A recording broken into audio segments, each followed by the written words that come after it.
तो अब हम देखते हैं कि सेंट्रल प्रोसेसिंग यूनिट सीपीयू क्या होती है। तो सीपीयू जो होती है ये आपकी ये मुख्य इकाई होती है, मुख्य जो विभाग होता है सेंट्रल प्रोसेसिंग यूनिट, या सेंट्रल ऑफिस भी जिसे कह सकते हो आप, ये सेंट्रल ऑफिस की तरह मुख्य विभाग सेंट्रल प्रोसेसिंग यूनिट होती है। इसमें ये आप अगर अपने व्यापार की दृष्टि से देखें तो व्यापार में क्या होता है, कुछ सामान आता है और उस पर कुछ आप विशेष काम करते हो, कुछ नया जोड़ उसमें कोई नई चीज़ बनाते हो। ये कच्चा माल है, कोई नई चीज़ ली उससे बनाई, ये आपकी कंपनी का ये कारखाना भी हो सकता है, ये आपका जो केंद्रीय विभाग भी हो सकता है। यानी कि ये आपके व्यापार का मुख्य काम है ये। और ये जो बनाने के बाद आप उसका जो नया सामान बनाते हो उसको आप बाज़ार में बेचने के लिए ले आते हो। जैसे मैं यहाँ पर उसको मैं उत्तर या आउटपुट यूनिट के लिए रूप में कह रहा हूँ, लेकिन आप इसको ये समझ सकते हैं। तो अब इसको समझने के लिए मैं एक बार से फिर से अपना चित्र लेके आता हूँ, जिससे कि आपको ये समझ में आए कि क्या ये मदरबोर्ड, ये वाला जो हमारा मदरबोर्ड था, ये वाला चित्र लेके आता हूँ, आपको फिर से दिखाता हूँ। देखिए इसमें जो है, अब यहाँ पर एक मिनट समझिए, इसके 3 भाग जो बता रहे हैं क्या क्या हैं। एक तो कंट्रोल यूनिट है, एक अर्थमेटिक यूनिट है, एक मेमोरी यूनिट है, ठीक है। तो उसमें देखिए ये कंट्रोल यूनिट, ये मैथमेटिकल यूनिट और ये मेमोरी, इसको तीनों को मिला के हम सेंट्रल प्रोसेसिंग यूनिट कहते हैं। हालांकि अगर आप थोड़ा सा और गहराई में जाएंगे तो इस हिस्से को सेंट्रल प्रोसेसिंग यूनिट कहते हैं और इस प्रोसेसिंग कहते हैं और इसको मेमोरी कहते हैं। अब ये मेमोरी यहाँ पर जरा थोड़ा समझते हैं। पहले से ये समझिए कि ये जो सेंट्रल प्रोसेसिंग यूनिट है हमारे इस चित्र में ये जो है माइक्रो प्रोसेसर, ये है सेंट्रल प्रोसेसर, ठीक है। और इसको ये सेंट्रल प्रोसेसर क्या काम करता है, जो आपका मुख्य विभाग है, जो भी मुख्य आपका व्यापार है उसका जो मुख्य काम है। मान लीजिए कि आप लकड़ी लाते हैं और लकड़ी को से कुछ नए फर्नीचर के आइटम बनाते हैं, कुछ विशेष किस्म का फर्नीचर बनाते हैं और उसको बाज़ार में बेचते हैं। तो ये जो इनपुट है ये पेड़ों की लकड़ी है, कटे हुए लट्ठे हैं, है ना, जो उसके पटरे होते हैं या लट्ठे, जिस भी रूप में लकड़ी आती है आपके पास।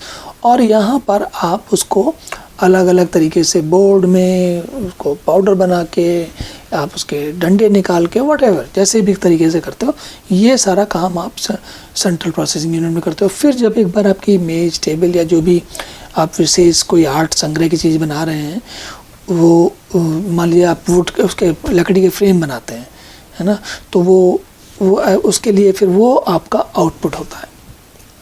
लेकिन जब आप काम करते रहते हैं जिस समय, अब आप यहाँ देखिए ज़रा, ये है आपकी सेंट्रल प्रोसेसिंग यूनिट। अगर जब आपको कोई नई डिज़ाइन बनानी है, कोई नया बाज़ार में देखना है कि कौन सी ऐसी कोई पुराने ज़माने की कोई नई डिज़ाइन या नए ज़माने की कोई एकदम बिल्कुल नई आधुनिक डिज़ाइन या कोई तरीका बनाना है, तो आप क्या करते हो, आप एक्सपर्ट्स को बुलाते हो, है ना, एक्सपर्ट्स बोलते हैं या विशेषज्ञ बोलते हैं। तो जो ये गणितीय इकाई है वो विशेषज्ञों का काम करती है। इस बोर्ड में देखिए, इसमें गणितीय इकाई नहीं है क्योंकि इस बोर्ड में विशेषज्ञों की ज़रूरत नहीं है। ये लोग, इन्होंने अपना सोच लिया है हमें क्या बनाना है और वही बनाते जा रहे हैं। लेकिन अगर इनको विशेषज्ञों की ज़रूरत पड़ती तो ये जो ऊपर वाला सॉकेट खाली दिख रहा है, यहाँ पर ये इसका नाम है 8088। देखिए ये लिखा ना 8088, ये लिखा 8088, इसका नाम है 8088 और इसके साथ ये इसका भाई 8087 भी लगाते हैं यहाँ पर। 8087 क्या करता है, वो विशेषज्ञों वाला काम करता है, गणितीय इकाई ये सब वगैरह वगैरह, है ना। और जब आप मान लिए लकड़ी लेके आए आप, तो लकड़ी से खूबसूरत फ्रेम हवा में तो नहीं बनेगा। कोई आपको एक मेज चाहिए, कोई एक वर्किंग एरिया चाहिए जहाँ पर कि आप उसको तराशोगे, अच्छा बनाओगे। तो जब जो वर्किंग एरिया है उसमें खाली आदमी नहीं लगते, उसको वो जगह भी लगती है। जो जगह होती है उसको हम कहते हैं यहाँ पर मेमोरी।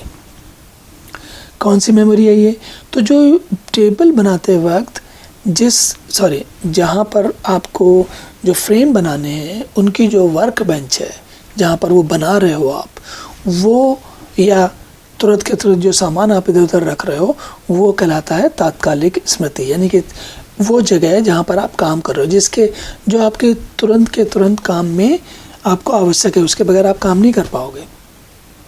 लेकिन जब आप बना लेते हो अच्छा काम, तो कई बार तो आपका सामान बाहर बिक जाता है, लेकिन सारा सामान तो एक साथ नहीं बिक जाएगा। जो बचा हुआ सामान है वो क्या करोगे, आप यहाँ रख लोगे सेकेंडरी स्टोरेज में, ताकि धीरे धीरे उसको जब लोग मांगते जाएं उस हिसाब से आप उसको बेचते जाओ। अब आप, ये तो हुई थोड़ा पुराने समय की स्थिति, जो हमारा ये मदरबोर्ड पुराना वाला दिखा रहा है। लेकिन अब क्या हुआ, बीच में आपको कुछ ऐसा काम मिला कि आपका व्यापार प्रसिद्ध हो गया इस बात के लिए कि आप बड़ी अनोखी चित्रकारी करके कुछ अपनी जो भी फ्रेम है या जो लकड़ी की चीज़ें बनाते हो, बड़ी अनोखी बनाते हो आप, ठीक है। और वो इतना प्रचलित हो गया, इतना प्रसिद्ध हो गया कि हर व्यक्ति अब आपसे ऐसी अपेक्षा रखता है कि आप एकदम नई बिल्कुल अनोखी डिज़ाइन बनाओगे। वो जैसे कहते हैं ना, वो कौन से मनीष मल्होत्रा टाइप के जो अलग वाले कपड़े होते हैं, साधारण कपड़े नहीं है, ये अलग वाले कपड़े हैं, ये अलग वाले डिज़ाइन है, ये उस तरीके की चीज़ें हैं। तो अब आप क्या करने वाले हो, अब आपको क्या हुई कि ये कंट्रोल प्रोसेसिंग यूनिट के साथ साथ आपको लगातार विशेषज्ञों की भी ज़रूरत पड़ रही है। और वो विशेषज्ञ गणित वाले नहीं हैं, ये तो है, पर अब आपको और किस्म के चाहिए, जो चित्रकार चाहिए, जो नई नई चीज़ें ढूंढ के लाएं, देखें दुनिया में, खोजें और लाएं और उनको बनाएं। तो आज के ज़माने के जो कंप्यूटर हैं, जैसे मैं आपको कोई दूसरा एक दिखाता हूँ, अगर मेरे पास चित्र है तो उस चित्र से आपको मैं ये दिखाता हूँ कि ये कैसे आजकल क्या होता है, गेमिंग कंप्यूटर का ज़माना है, गेमिंग का ज़माना है। तो गेमिंग के ज़माने में आपको कुछ देखिए, ये वाला है, एक और चित्र लाता हूँ मैं, ये देखिए, इन दोनों का अंतर देखिए आप, ये है पुराने ज़माने का, है ना, और ये आजकल के ज़माने का है। इसमें जो है इसकी बनावट देखिए आप बदल गई है ना। इसमें क्या है कि ये देखिए मेमोरी यहाँ लगी हुई है ना, जो ये हमारे ये मेमोरी थी ना, ये प्राइमरी मेमोरी है ये वाली, है ना, ये वाली मेमोरी इस वाले में यहाँ पर लगी हुई, ये लगी यहाँ पर लगेगी, और इसमें ये लगी हुई है मेमोरी। तो ठीक बात है, ये तकरीबन 40 साल पुराना मदरबोर्ड है, ये आज के ज़माने का बोर्ड है, तो दोनों में अंतर तो हो ही जाएगा, इतने सालों में बहुत कुछ बदल गया। ये गेमिंग का मदरबोर्ड भी है, तो इसमें अब आपको आपकी खासियत क्या हो रही है कि आप न केवल आप ये सेंट्रल प्रोसेसिंग कर रहे हो, बल्कि आप अलग से नए नए अनोखे डिज़ाइन ला के उससे भी बना रहे हो बार बार। तो ये जो ग्राफिकल लॉजिकल यूनिट है या ग्राफिकल प्रोसेसिंग जीपीयू कहते हैं इसको, इसका आज के दिन में बहुत प्रयोग होने लगा है। क्यों? क्योंकि डिमांड, जो ज़रूरत लोगों की है वो बदल गई है। अब लोगों को ऐसे बोर्ड नहीं चाहिए, अब लोगों को ऐसे बोर्ड चाहिए, है ना। इस तरीके के बोर्ड में, ये देखिए इस तरीके के जो बोर्ड है, इस तरीके के बोर्ड चाहिए आपको। तो जो अब हमको देखिए, अब आपको समझ में आएगा कि ये जो सेंट्रल प्रोसेसिंग यूनिट है थोड़ी बदल गई है, और रैम जो ये मेमोरी थी वो भी बदल गई है, समय के साथ बदल गई है। तो हमारी जो ये सेंट्रल प्रोसेसिंग यूनिट थी, इसमें control unit, arithmetic unit, memory unit, ये देख रही हैं आपको, ये रैम अलग। अच्छा, रैम में अलग अलग किस्म के प्रकार होते हैं। जैसे रैम के प्रकार भी मेरे पास शायद कहीं होगी, मैं एक मिनट दिखाता हूँ आपको। ये देखिए, ये एक बड़ा अच्छा चित्र है मेमोरी का। अब ये एक चित्र है मेमोरी का। इस चित्र में आपको ये दिखाता हूँ, ये देख रहे हैं आप, जैसे ये बगल में आपको दिख रही है रैम, मेमोरी यूनिट में देखिए रैम है, डी रैम है, एस रैम है, रोम है ना। ये जो है पिछले 20 सालों में आने वाली, 20-22 सालों में आने वाली अलग अलग किस्म की मेमोरी है, रैम है ये। अब आपको, अगर आप अपने पिछले चित्र से इसकी तुलना करें, जिसको कि हम देख रहे थे, ये कौन सा, ये वाला है ना, इसकी रैम देखिए, इसकी रैम जो है वो कैसी दिख रही है। ये देखिए, ये रैम है, ये भी रैम है, ये पुराने ज़माने की रैम है, ये 40 साल पुरानी रैम है। आजकल की रैम कुछ ऐसी दिखती है, ठीक है। और ये भी बहुत नहीं, इसमें 10 साल पुरानी रैम भी है, कुछ थोड़ी आज के समय की भी हैं, और ये अलग अलग आकार की हैं। ये जैसे ये वाली, इनमें से मुझे याद नहीं ठीक से, ये वाली, हाँ ये वाली देखिए, इसमें पढ़ने में आएगा तो ठीक है, नहीं तो किसी और में दिखाता हूँ आपको, इसमें शायद पढ़ने में आएगा। ये देखिए, ये 8 GB की रैम है, ये है ना, ये 8 GB की रैम है। और ये वाली जो है, ये ऊपर जो दिख रही हैं, ये 4 GB की रैम है, ये 4 GB की है, ठीक है। और ये वाली जो छोटी सी दिख रही है, ये 2 GB की रैम है। ये एक्चुअली, ये असल में लैपटॉप की रैम है। और ये जो मैंने बगल में रखी हुई है ना, ये छोटी सी सिम कार्ड की तरह दिखने वाली, ये जियो का सिम कार्ड होता था ना, उसके आकार की आजकल छोटी सी रैम भी आती है, आपके फ़ोन में लगाते हैं ना आप, जो वो उसी आकार के साइम दिखती वाली रैम, इसकी इस आकार और प्रकार की रैम भी होती है। तो रैम भी आपने देखा कि अलग अलग किस्म की रैम मिलेंगी आपको, और समय के साथ चीज़ें बदलती हैं। लेकिन रैम असल में क्या है? रैम जो है असल में आपकी वर्क बेंच में, जहाँ पर कि काम करते वक्त जो जगह का प्रयोग करते हो, जहाँ पर सामान उठाते रखते हो, फटाफट सामने सामने रखते हो, वो वाली जगह रैम है। और जो ये दीर्घकालिक किस्म है, ये सेकेंडरी रैम कहलाती है। अब इसमें एक चीज़ रह गई, ये रॉम, यह मैंने एस रैम और रॉम के बारे में नहीं बताया आपको।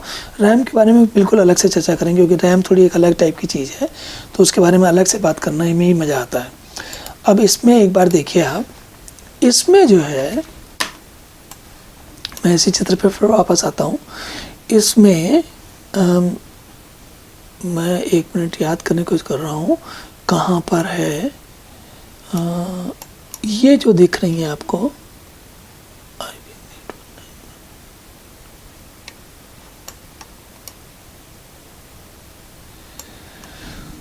हाँ ओके, इसमें पहचानना मुश्किल हो रहा है, मैं भूल भी गया हूँ। लेकिन इसमें से ये जो 2-3 आईसी दिख रही हैं, इनमें से कोई एक जो है वो रॉम का काम करती थी। अब आप पूछेंगे रॉम और रैम का क्या, इतनी मेहनत क्यों कर रहे हैं आप? तो रॉम, इसमें से जो कुछ भी दिख रहा है, जो प्रोसेसर है, इसको जो काम करना होता है उतना पता होता है, इसके पास अपनी कोई मेमोरी नहीं होती। ये जो मेमोरी लगी हुई है, इस मदरबोर्ड को अगर पावर निकल जाए तो ये मेमोरी में जो कुछ भी इस वक्त रखा हुआ है सब गायब हो जाएगा। उसके बाद संभालने का एक ही तरीका होता है कि आप जो है वो उसको बजाय रैम के हार्ड डिस्क में कहीं लिखो, जाके स्टोरेज में लिख के रखो, है ना। तो जो ये जो इसमें एक रीड ओनली मेमोरी होती है, वो क्या करती है, कंप्यूटर के बारे में कि अच्छा इसमें ये सीपीयू लगी हुई है, इसमें इतने ये वाला सॉकेट लगा हुआ है, इसमें इस तरीके की रैम लगी हुई, ये सारी जानकारी रखने वाली कि कंप्यूटर में कहाँ क्या लगा हुआ है, और शुरुआत करने वाली ऑपरेटिंग सिस्टम यहाँ इसमें कहीं नहीं है। ऑपरेटिंग सिस्टम होता है डिस्क में, इसमें ऑपरेटिंग सिस्टम नहीं है। तो ऑपरेटिंग सिस्टम जब ऑन होता है तो जो ये रॉम, मैं ठीक से याद नहीं कर पा रहा हूँ इसलिए थोड़ा मुश्किल है, लेकिन मान लेते हैं कि ये वाली बीच वाली, ये वाली है, मान लीजिए, है ना रॉम। तो इस रॉम में आप रीड ओनली मेमोरी बोलते हैं। इसमें एक बार लिख सकते हो आप, उसके बाद केवल पढ़ सकते हो, दोबारा उसको लिख नहीं सकते। ये वाली जो रैम होती है, इसमें लिख भी सकते हो और डिलीट भी कर सकते हो। इसीलिए जब पावर चली जाती है तो इसमें सब कुछ गायब हो जाता है। इसमें सब कुछ नहीं गायब होता, इसमें इस वाली जो रैम में सिस्टम को बूट करने के, शुरुआत करने के लिए जो कुछ आवश्यकता होती है वो सब इसमें रखा जाता है। तो ये जो होती है उसको बोलते हैं रॉम। और इसकी खासियत यही है, देखिए इसमें इन्होंने भी लिखा दिया, कंप्यूटर को असेंबल करते समय प्रोग्राम लोड किया सकते हैं। शुरुआत करते वक्त के जो प्रोग्राम है वो इसमें लिखे रहते हैं। इसलिए हालांकि ये एक बहुत ही महत्वपूर्ण प्रयोग है, लेकिन इसके अलावा भी कई जगह पे, हर उस जगह में जहां आपको बार बार लिखने की ज़रूरत नहीं है, एक बार लिख दिया आपने, उसी को पढ़ के काम चलना है, उस जगह पे आप रॉम का, रीड ओनली मेमोरी का प्रयोग करते हैं। तो अब आप सोचेंगे जब हम रीड और राइट दोनों कर सकते हैं तो रीड ओनली मेमोरी का प्रयोग करते क्यों हम? हाँ, ये लेकिन बड़ा अच्छा सवाल है। सवाल की खासियत ये है कि कई बार ऐसी स्थितियाँ होती हैं कि आपने जो लिखा है उस पे आप नहीं चाहते कि गलती से आप खुद भी, कोई और या आप खुद, उसको उसमें कुछ बिगाड़ दो। क्यों? मान लीजिए कंप्यूटर है हमारा, अब इसके अंदर इस बात के निर्देश लिखेंगे कैसे अब बूट करना, कैसे शुरुआत करनी है। और मैं नौसिखिया प्रोग्रामर हूँ और मैंने उठा के इसमें कुछ आगे गलत लिख दिया, तो क्या होगा? अगली बार कंप्यूटर बूट ही नहीं होगा, चलेगा ही नहीं।